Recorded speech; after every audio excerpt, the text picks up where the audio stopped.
मेरे channel DJ Subhash राज को लाल button दबाकर चैनल को सब्सक्राइब करें, साथ ही बेल आइकन दबाएं। बोली बोली छठी मैया के डीजे सुभाष राज रही टोल।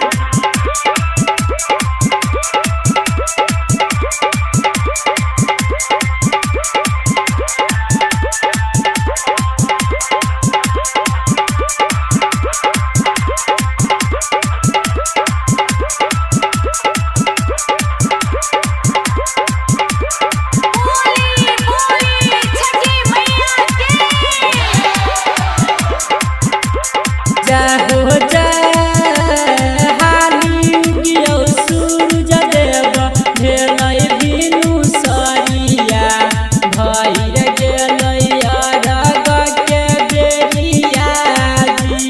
जय हो जय हाली उगियो दीनानाथ भेलै भोर हरिया भइर गेलै अरग के बेरिया जी। जय हो जय हाली उगियो दीनानाथ भेलै भोर हरिया भइर गेलै अरग के बेरिया जी।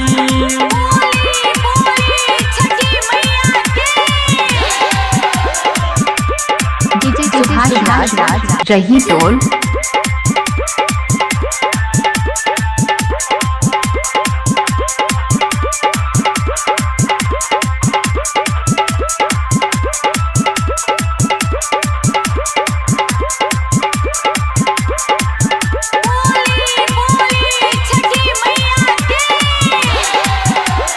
जय हो जय बोले लगलै कोयली सुनबहै शीतल लहरी थर थर काँपै छै शरीरिया जी। जय हो जय जोरे जोरे सुपबाह देव जोरे जोरे कोसिया तोरे हम सुनन चढ़लियो जी।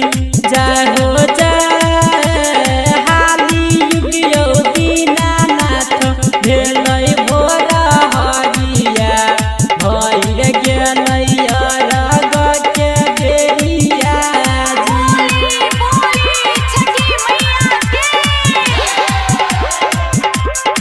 डीजे सुभाष राज रही टोल।